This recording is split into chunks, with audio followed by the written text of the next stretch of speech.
A good director and a good script, there ain't no chemistry without that. جب کسی کہانی کے کردار ہمارے پسندیدہ بن جاتے ہیں، ہمیں ان کی گفتگو، ان کا لڑنا، ان کا ملنا اور بچھڑنا ہمیں ان کے ساتھ باندھ دیتا ہے، اور ہم اکثر اس کا کریڈٹ ان کی آپس کی کیمسٹری کو دیتے ہیں۔ مگر کیا ہم نے کبھی یہ سوچا ہے کہ آخر یہ کیمسٹری ہے کیا؟ اسے بنایا کیسے جاتا ہے؟ کیوں عموماً یہ کیمسٹری ان کرداروں اور ان کی کہانی سے زیادہ لائم لائٹ لے جاتی ہے اور ایک عام سی کہانی کو سپر ہٹ بنا دیتی ہے؟ Let's explore what is the magic formula of creating great chemistry and how it takes the center stage in the success of Pakistani dramas. Frames and Beyond presents Beyond the Box, and this time we are unboxing Chemistry Outshining Story in Pakistani Dramas. کچھ عرصے سے پاکستانی ڈراموں کی نہ صرف کہانیوں کا بلکہ ان کی پروموشنز کا زیادہ تر فوکس ان کی لیڈ کیریکٹرز کی کاسٹنگ پہ کیا جا رہا ہے، کیونکہ آڈینس اپنے فیوریٹ ایکٹرز کی آپس کی کیمسٹری کو دیکھنا چاہتی ہے۔ But what is chemistry? In simple terms, it means the complex emotional or psychological interaction between characters, serving as a catalyst for each other's growth.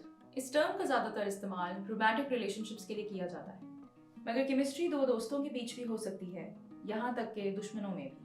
مگر آخر ایک اچھی کیمسٹری بنتی کیسے ہے؟ Does it come naturally or can it be created? Well, what it takes to create good chemistry is a good conflict between two characters.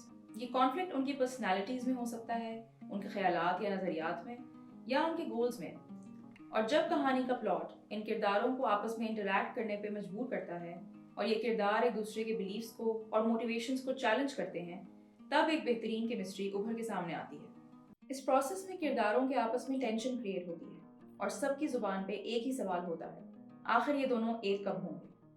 ایک chemistry کو develop کرنے میں جہاں ان کرداروں کو پلے کرنے والے ایکٹرز کی لکس، سٹائلنگ، پکچرائزیشن اور کہیں نہ کہیں ان کی off screen camaraderie important part play کرتی ہے، وہیں ہم ڈائلاگز اور سٹوری ٹیلنگ کی اہمیت کو نظر انداز نہیں کر سکتے۔ اکثر ایک اچھی کیمسٹری کو ڈائلاگز کی ضرورت نہیں ہوتی، دو کرداروں کی خاموشی میں بھی کیمسٹری واضح ہو سکتی ہے۔ It is a genuine connection between two actors and often it is little in the director's control. لیکن یہ تب ممکن ہے جب نہ صرف کہانی کا پلاٹ بلکہ سب ٹیکسٹ بھی ان کرداروں کی کیمسٹری کو ورک کرنے کے لیے ایک فاؤنڈیشن دے۔ ایک وقت تھا جب پاکستانی ڈراماز میں لیڈ کیریکٹرز کی کیمسٹری ایک آلریڈی اچھی کہانی کو مزید چار چاند لگا دیتی تھی۔ کیس ان پوائنٹ، دھوپ کنارے، داستان، ہم سفر اینڈ زندگی گلزار ہے۔ مگر ریسنٹ ٹائمز میں ایک شفٹ دیکھنے کو مل رہا ہے جہاں ہیرو ہیروئن کی chemistry average and some times problematic dramas کو سپر ہٹ بنا دیتی ہے۔ فار ایگزامپل تیرے بن، فیری ٹیل، میرے ہم سفر، عشقیہ اینڈ مینی مور۔ ان ڈراماز کا سکسیس میٹرک ان کی ایپیسوڈز کے ویوز ہیں یا ان کی لیڈ جوڑی پر سوشل میڈیا پہ بننے والے ایڈٹس اور ہیش ٹیگز ہیں جن سے ان کی فینڈم کا اندازہ لگایا جا سکتا ہے۔ یہ سب ایک ڈرامہ کی پاپولیرٹی کے میٹرکس ہو سکتے ہیں، مگر اس ڈیجیٹل دور میں اکثر پاپولیرٹی کو کوالٹی کے ساتھ کنفیوز کیا جاتا ہے۔ اس طرح کی میسو پاپولیرٹی کو سب سیلیبریٹ کرتے ہیں، نہ صرف آڈینس بلکہ ڈرامہ میکرز اور کرٹکس بھی۔ لیکن اس ہائپ میں ڈرامہ کے میرٹس پہ ڈسکشن کہیں کھو جاتی ہے۔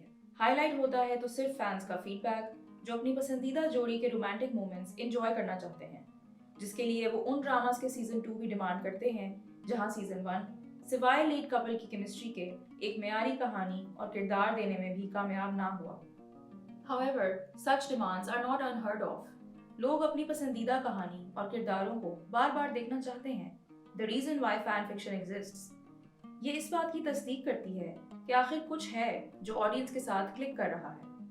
مگر افسوس کی بات یہ ہے کہ جب ڈراماز یا ان کے سیزنز فینس کی ڈیمانڈ پر بنائے جائیں تو رائٹرز وہ کہانی نہیں لکھ پاتے جو وہ سنانا چاہتے ہیں، بلکہ وہ جو لوگ سننا چاہتے ہیں۔ اسی لیے اکثر بدلتے سیزنز کے ساتھ کرداروں کے کریکٹرسٹکس، ان کے بلیفز، موٹیویشنز سب بدل جاتے ہیں۔ Another emerging trend is to cast an already hit جوڑی، جہاں ڈرامہ میکرز امید کرتے ہیں کہ اس جوڑی کا فینڈم ان کے نئے ڈرامے کو ہٹ کروا سکتا ہے۔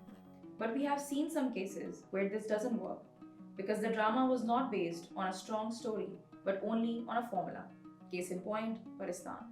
کبھی کبھار رائٹرز ایک اچھا سیکوئل لکھنے میں کامیاب بھی ہو جاتے ہیں، جیسے کہ سنو چندا، مگر یہ صرف تب ممکن ہے جب سٹوری یا کیریکٹرز اور ان کی آپس کی کیمسٹری میں کسی گروتھ یا پروگریشن کی گنجائش ہو، which is sadly not the case with Tere Bin اور فیری ٹیل۔